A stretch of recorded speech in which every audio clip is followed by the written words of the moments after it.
नमस्कार दोस्तों, स्वागत है आपका हमारे चैनल पर जहां हम आपके लिए भारतीय धर्म, संस्कृति और पुराणों की अद्भुत कथाएं लेकर आते हैं। आज हम आपको कार्तिक मास महात्म्य के बारे में बताने जा रहे हैं, जो हिंदू धर्म में एक विशेष स्थान रखता है। कार्तिक मास का महत्व, उसकी पवित्रता और इस महीने में किए जाने वाले धार्मिक अनुष्ठानों का फल क्या है, ये सब जानने के लिए हमारे साथ अंत तक जुड़े रहे। आइए इस पावन महीने की महिमा को समझते हैं और देखते हैं कि कैसे कार्तिक मास हमारे जीवन में सकारात्मकता और शांति ला सकता है। वीडियो को लाइक और शेयर करना ना भूलें और अगर आपने चैनल सब्सक्राइब नहीं किया है तो ज़रूर करें, ताकि आपको ऐसी ही धार्मिक और प्रेरणादायक कहानियाँ मिलती रहे। तो चलिए शुरू करते हैं। एक बार ब्रह्मा जी ने नारद जी को कार्तिक माह के विषय में बताते हुए कहा कि कार्तिक माह भगवान विष्णु जी को सदैव प्रिय है।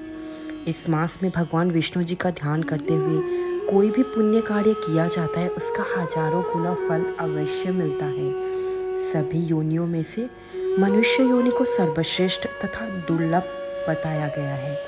अतः प्रत्येक मनुष्य को कार्तिक माह में पुण्य कर्म करने चाहिए, क्योंकि इस माह में सभी देवतागण मनुष्य के समीप हो जाते हैं।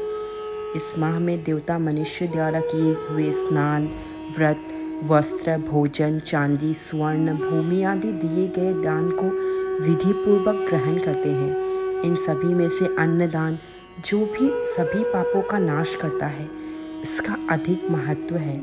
कार्तिक माह में मनुष्य जिस किसी मनोकामना से दान अधिक करता है, उसे वह अक्षय रूप में प्राप्त होता है।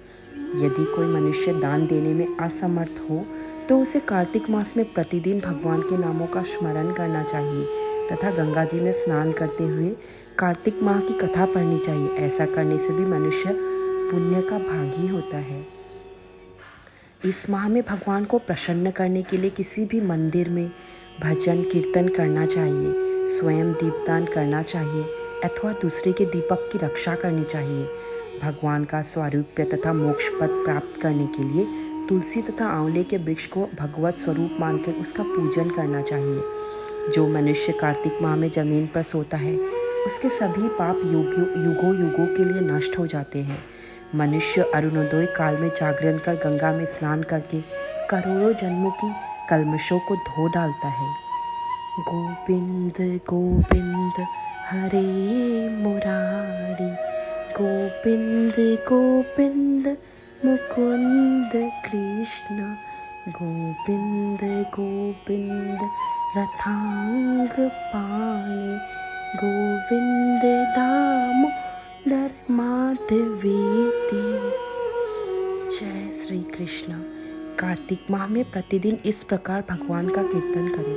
कार्तिक माह में गीता जी का पाठ करने से बड़ा कोई पुण्य नहीं है। 7 समुद्रों तक की पृथ्वी को दान करके जो फल प्राप्त होता है, वही फल कार्तिक माह में स्नान और दान का है। कार्तिक माह में अन्नदान को सर्वश्रेष्ठ कहा गया है, क्योंकि ये संसार अन्न के आधार पर ही जीवित रहता है। तो आइए जानते हैं कार्तिक माह में दीपदान का महत्व। जय श्री कृष्ण। कार्तिक माह में दीपदान करने से स्त्रियों एवं पुरुषों द्वारा जन्म से लेकर अब तक अर्जित पाप कर्म नष्ट हो जाता है।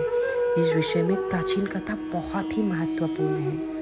प्राचीन काल में द्रविड़ देश में बुद्ध नामक एक ब्राह्मण रहता था। उसकी स्त्री बहुत दुष्टा और दुराचारी थी। उसके संग दोष से पति की आयु छिन्न होकर वो मृत्यु को प्राप्त हो गया। पति की मृत्यु के पश्चात भी वो स्त्री उसी घृणित कार्य में लगी रही। लोक निंदा से उसे तनिक भी लज्जा नहीं आती थी। उनका न तो कोई पुत्र था और न ही कोई भाई। वो सदैव भिक्षा से प्राप्त अन्न को ही ग्रहण करती थी। वो अपने हाथ से बनाए हुए शुद्ध भोजन को भी न खाकर मांगकर लाए हुए बासी भोजन को ही करती थी। वो तीर्थ यात्रा से भी सदा दूर रहती थी और न ही कभी उसने मंदिर आदि में जाकर कथा प्रवचन ही सुना था। एक दिन कुत्स नामक एक विद्वान ब्राह्मण भ्रमण करता हुआ आया। उस ब्राह्मणी को निंदित कार्य में लिप्त देखकर उसने पूछा, अरे मूर्ख स्त्री, तू मेरी बात ध्यानपूर्वक सुन। यह शरीर पानी के बुलबुले की भांति है। एक दिन इसका नष्ट होना निश्चित है। यदि तू इस अनित्य शरीर को नित्य मानती है, तो अपने मन में बैठे इस मोह को तू विचारपूर्वक त्याग कर दे। सबसे श्रेष्ठ देवता भगवान विष्णु का चिंतन कर और उन्हीं की लीला कथा को आदरपूर्वक सुन।